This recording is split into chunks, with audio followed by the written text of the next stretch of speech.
Mi mbrëma të nderuar shikues, po takomi në edicionin e lajmeve në fokus. Do t'jemi së bashku gjatë këtyre minutave për të njohur me zhvillimet kryesore të ditës, andaj ju njohim me titujt kryesor.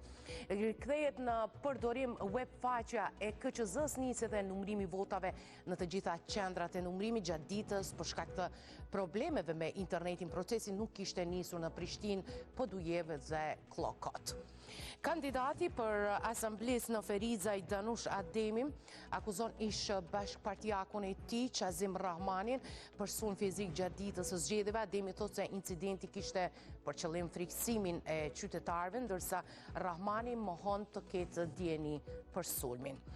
Kurti deklarohet rreth formimit të qeverisë, thotë se për shkak të zgjedhjeve nuk ka zhvilluar akoma takime me partitë opozitare, teksa thekson se po përgatit një plan për këtë proces, vetëm nisma shprehje e gatshme për të biseduar me vetëvendosjen. Megjithatë, partia Fatmir Limajt ka një kusht.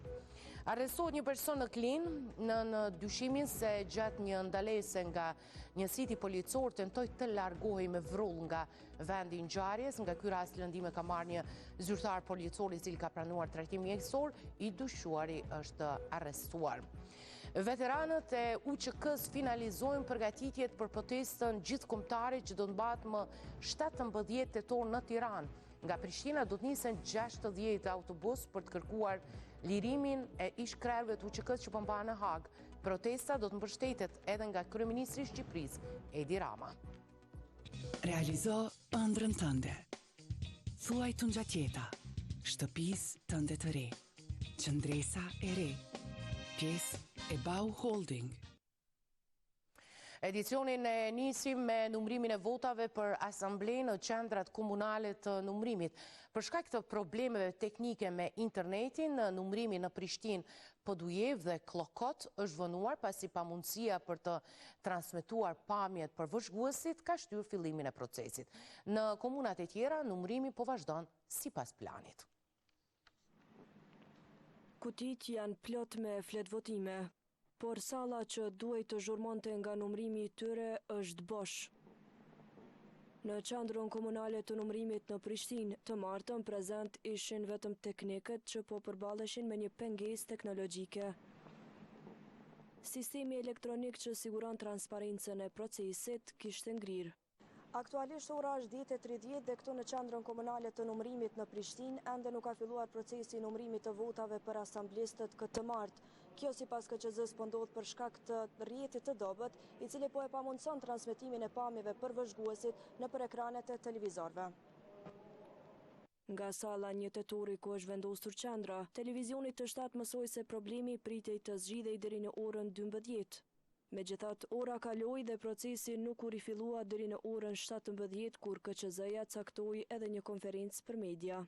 Një vonesë e tillë nuk ishte vetëm problem i Prishtinës sipas Komisionit Qendror Zgjedhor.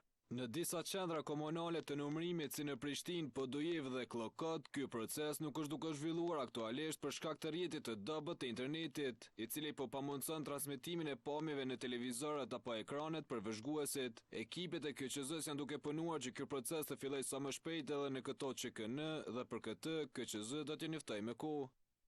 Në anën tjetër, në Lipjan gjithçka po ecte me ritëm normal. Gjatë qëndrimit të 7 atje, menaxheria e qendrës konfirmoi se procesi po zhvillohej pa asnjë pengesë dhe kutit po numëroheshin sipas planit. Sipas vlerësimeve të tyre, procesi i numërimit pritet të përfundojë më së largu të premten.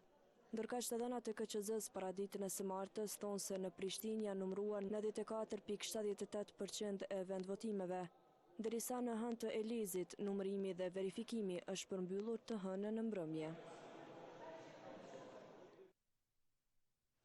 Nuk kaloi shumë kohë dhe problemi me internetin u zgjidh, tashmë procesi po zhvillohet sipas planit në të gjitha komunat, njoftoi zëdhënësi i KQZ-s Valmir Elezi. Ai gjithashtu tha se votat nga diaspora ende nuk kanë arritur në Kosovë. Procesi është duke zhvilluar në të gjitha qendrat komunale të numërimit, së fundmi ka filluar do të thotë edhe në komunën e Prishtinës, Podujeves dhe Klokotit.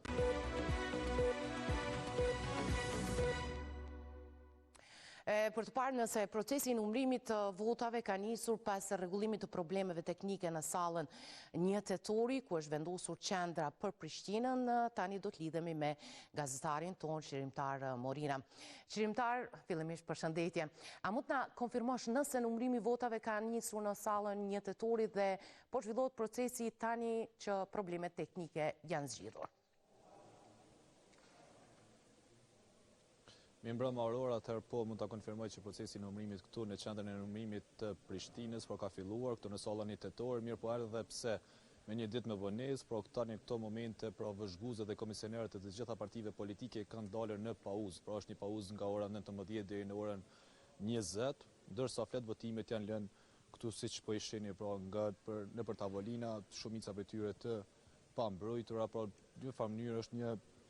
Nuk e di çka ka qenë zgjedhjet e kaluara, mirë por kjo është gjendja reale në këto momente ku pra sa herë ka pauza, këto flet votimet lihen në këtë mënyrë, por ku secili po ka çasti që të kaloj dhe të shikoj ato dhe pse jo ndoshta mund të ketë një lloj forme të manipulimi, ndërsa edhe hyrja tek qendra e numërimit këtu në sallën 1 tetori nuk ishte edhe aq e kontrolluar, pra pasi që në momentin kur është pauza, pra hyrjet dhe daljet nga kjo qendër janë pak më të lehta për dallim pra nga procesi kur është në vazhdimsi, ndërsa në këto momente nga 15 tavolina të cilat janë momentalisht në këtë qendër të numërimit, por vetëm njëra nga ato ishte duke vazhduar punën për të numëruar pra votat e kandidatëve për asamble tek ajo pjesa ku po fokusohet tani kameramani Albert Berisha, ndërsa pjesë tjera po janë të gjitha në pauzë. Edhe tek ajo tavolinë ishte një lloj diskutimi, një lloj debati mes komisionerëve të partive të ndryshme, pasi që njëra tavolinë ndërhyn tek tavolinë tjetër që është e papranueshme dhe e palejueshme në mënyrën se mund ta quajmë, pasi që secila tavolini ka vëzhguesit dhe komisionerët e tyre, pra secila parti politike ka të drejtë që ta lë. Pra në këtë tavolinë që ishin brenda këtyre shiritave janë përfaqësues të partive politike, të cilat po i kontrollojnë dhe i numërojnë votat, ndërsa me anën e djathtë, pra pas ekranit janë të vendosur vëzhguesit e partive politike ku kontrollojnë nëse çdo gjë po shkon sipas rregullave. Pra kjo është një farë lloj procesi i cili po ndodh në këtë moment, ndërsa nga ritmi i punës mund ta quajmë se është një ritëm mjaft i ngadalë, pasi që vetëm 4 klasë nga ato informacione që mund i marrëm deri tash në këto momente janë numëruar deri në këto momente, pra vetëm 4 klasë në të gjitha shkollat e Prishtinës, pra vetëm një shkollë aty tek Zener Hajdini, të cilën ishim duke i kontrolluar pak më parë, ishin diku 7 apo 8 klasë në gjithsej, dhe ndërsa vetëm një prej tyre ishte e përfunduar në tërësi. Pra është një ritëm i ngadalë, nëse mund ta quajmë, edhe nga vëzhguesit të cilët ishin në këto momente nga organizatat jo qeveritare këtu në Kosovë, mirë po nga ritmet të cilët po shkon interneti është i zgjidhur, nëse mund ta quajmë. Problemi me internet pra është i zgjidhur për dallim nga hera të tjera të cilat ka pasur gjithmonë rënien nga sistemi dhe më pas u dashte të rikthej nga fillimi për të numëruar votat. Pra ky një problem nga ky moment po duket sikur është stabil për momentin, pasi që edhe operatorë të ndryshëm sipas vëzhguesve dhe komisionerëve kanë punuar gjatë gjithë natës pra për ta ofruar për një stabilitet të internetit, ndërsa tani të shohim nëse do të ketë probleme të tjera përveç këtyre që i përmenda deri më tani. Këto është ajo gjendja dhe zhvillimet në këto momente, nëse mund ta quajmë nga këtë qendër numërimi, ndërsa nëse ka ndonjë zhvillim tjetër, ne do të raportojmë për shikuesit e televizionit të shtetit. Shpresojmë se nuk do të ketë probleme apo parregullsi në numërimin e votave. Qerimtar, falenderoj ty për këto informacione. Ishim drejt për drejt me gazetarin ton, Qerimtar Morina, nga salla 1 tetori atje dhe ku ka nisur numërimi i votave. Policia e Kosovës ka nisur grumbullimin e informatave lidhur me keqpërdorim të monçëm të votave në komunën e Mitrovicës së Jugut. Lajmin për Gazeta Express e ka konfirmuar zëdhënësi prokurorisë themelore të Mitrovicës Valon Preteni. Policia është duke grumbulluar informata lidhur me pretendimet për keqpërdorim të votave në këtë lokacion, tha Preteni. Në këtë komunë shkua në balotazh kandidati PDK-s Arjan Tahiri dhe ai vetëvendosjes Faton Peci. Pas publikimeve të rezultateve preliminare nga Komisioni Qendror Zgjedhor, dje në Opinion u shfaqën disa pretendime për keqpërdorim votash në këtë komunë. Rezultatet e zgjedhjeve të 12 tetorit konfirmuan fitoren e thellë të listës serbe në të gjitha komunat me shumicë serbe, përfshirë 4 komunat veriore.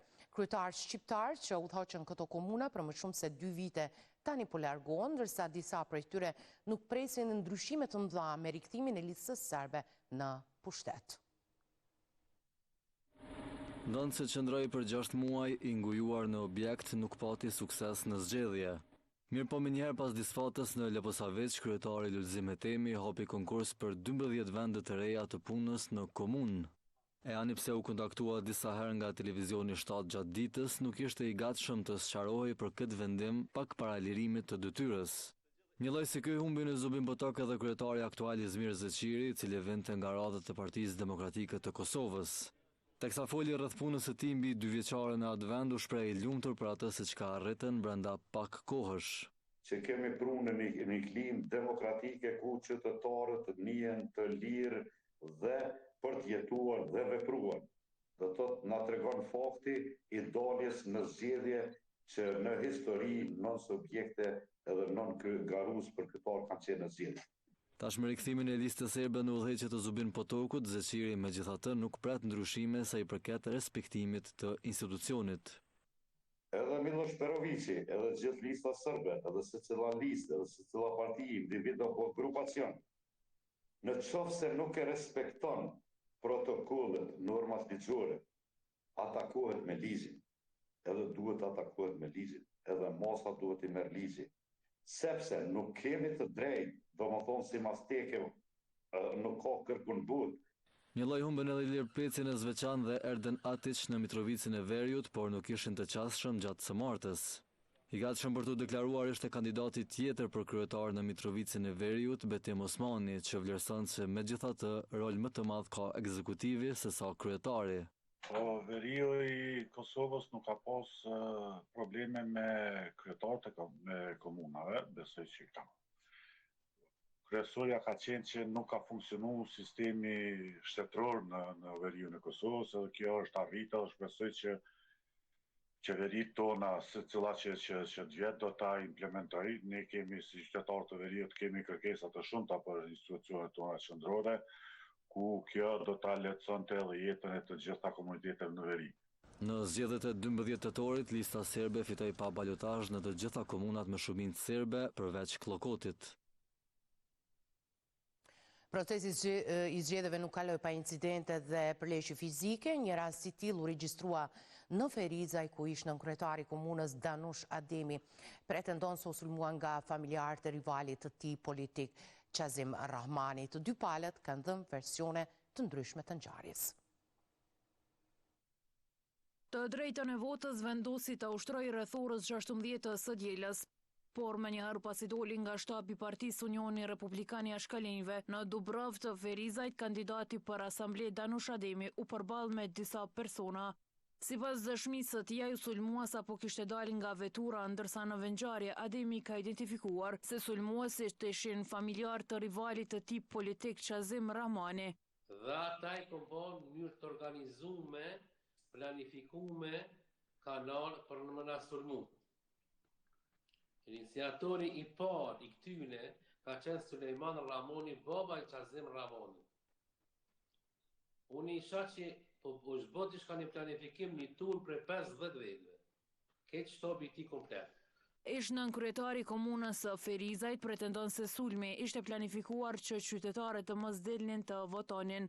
Qëllimi i tyne o ka neve më në ndërprej fushatën.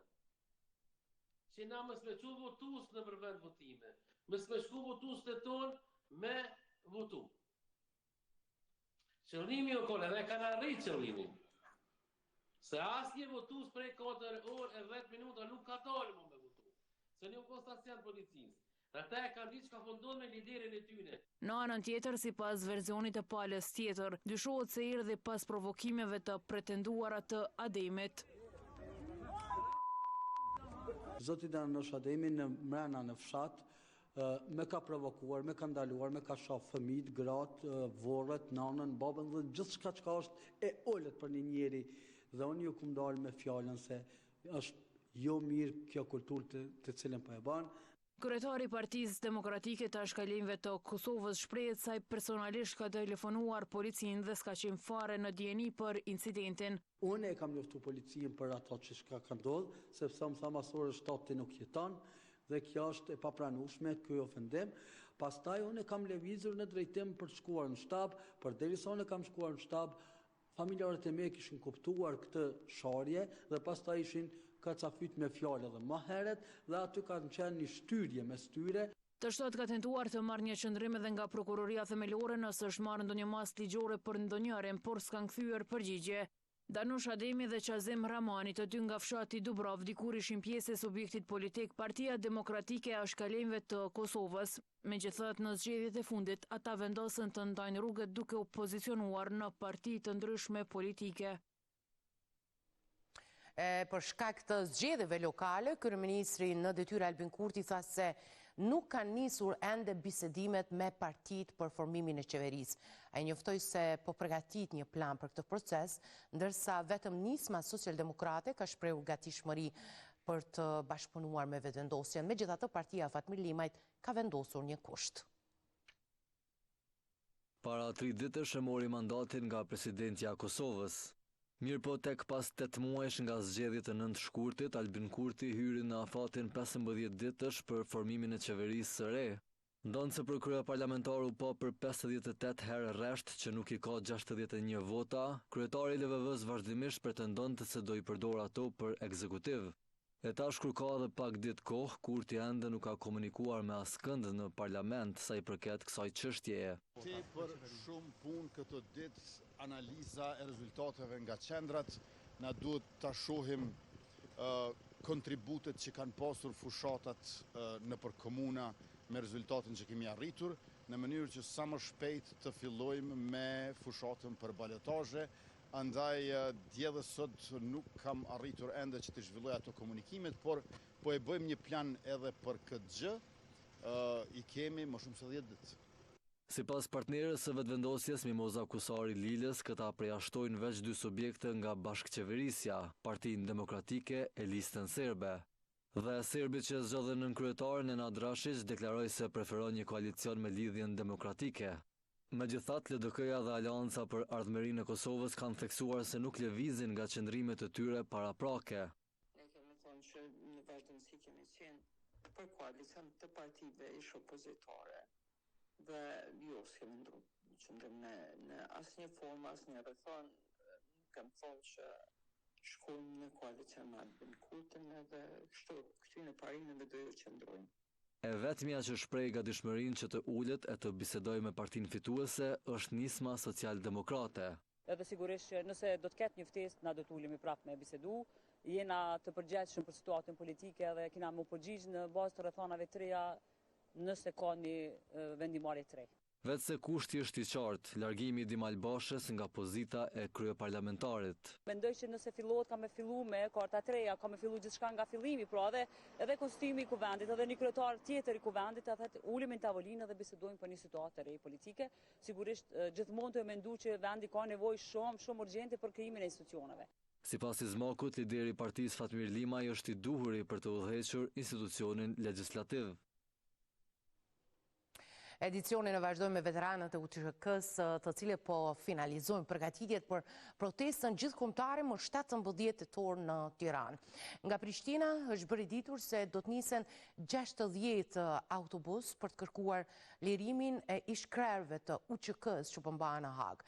Protesta do të mbështetet edhe nga kryeministri i Shqipërisë, Edi Rama. Dëgjuat në një fjalë për UÇK-n? Dëgjuat në një fjalë për Hashim Thaçin? Dëgjuat në një fjalë për poshtërsinë e akuzës për trafik qenies njerëzore? Drejtësi për krerët e UÇK-s që po mbahen në Hag kërkon që nga momenti kur janë arrestuar. Kryeministri shqiptar për kraje çlirimtarëve u dha dhe me vizita në qendrën e paraburgimit në Hag.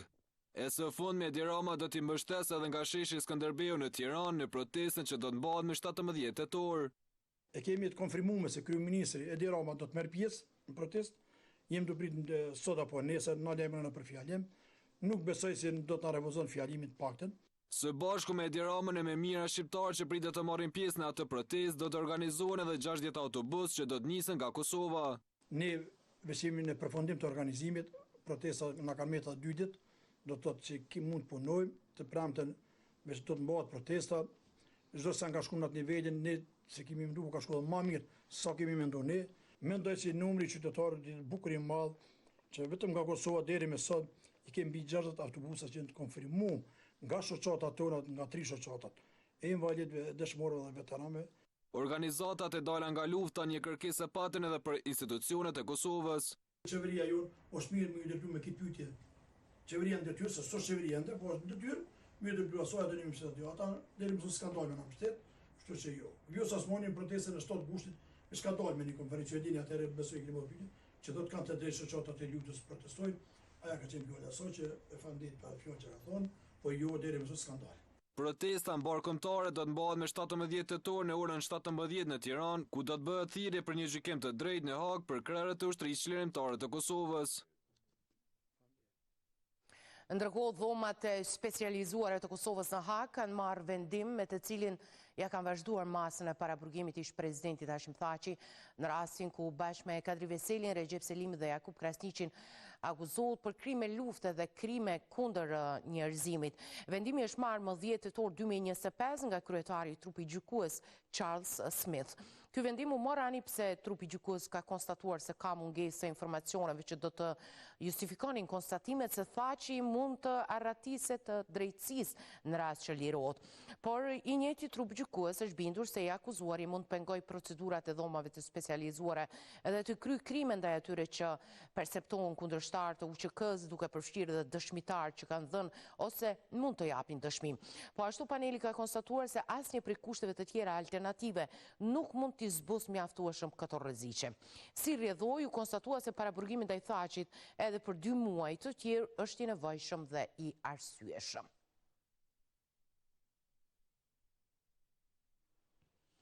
Është anuluar seanca gjyqësore ndaj ish kryeshefit të Kekut Nagib Krasniqit, i akuzuar për korrupsion. Kryetari i trupit gjykues njoftoi se dëshmitari i radhës mungoi për shkak të sëmundjes dhe nëse nuk paraqet dokumentacion mjekësor mund të lëshohet urdhëresë për sjellje me detyrim nga policia.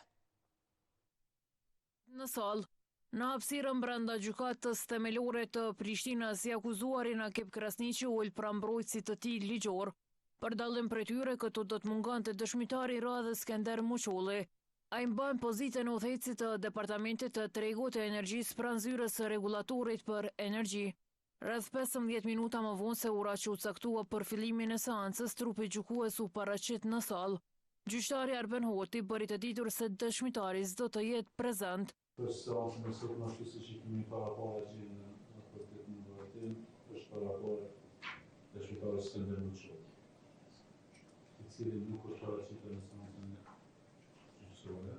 Hoti konstatoi se s'ka kushte për vazhdim, por e pati një paralajmërim. Konstatoj se nuk janë plotësuar parakushtet për fillimin e gjyqësor.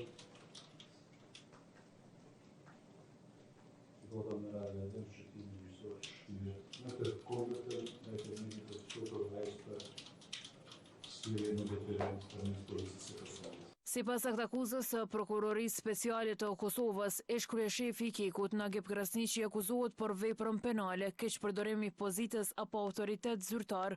Seanca e radhës u caktua për ditën e njëjtë. Një person është arrestuar të hënën paradite në Klim pasi dyshohet se gjatë një ndalese policore tentoi të largojë me forcë nga vendi i ngjarjes.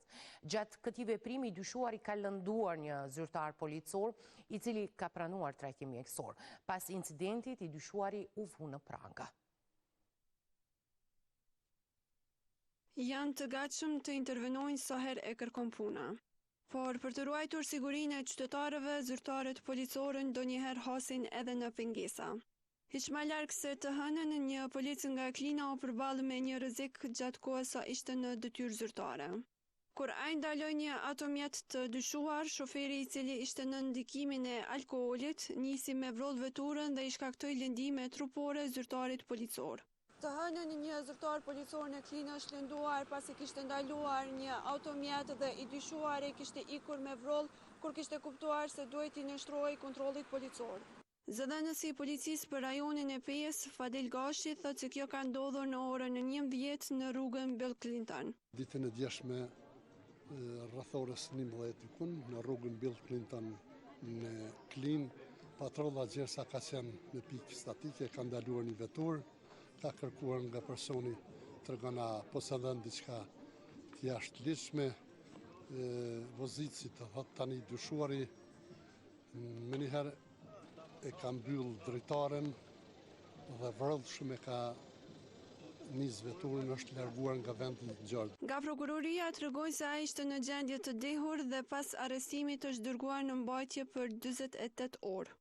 I dyshuari ishte në gjendje të dehur. Pas arrestimit, me urdhër të prokurorit të shtetit, është dërguar në mbajtje për 48 orë. Për të kuptuar rreth gjendjes shëndetësore të zyrtarit policor, televizioni ka provuar të kontaktojë me spitalin e përgjithshëm në Pej, por të njëjtit nuk ishin të qasshëm.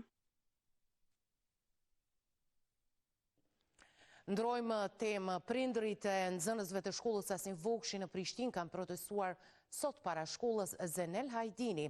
Ata nuk po pranojnë që fëmijët e tyre të zhvendosen nga shkolla Asim Vokshi në këtë institucion arsimor. Sipas tyre, vendimi është marrë pa u konsultuar dhe rruga drejt shkollës së re është e rrezikshme, ndërsa paralajmërojnë hapa ligjor për të siguruar sigurinë e nxënësve.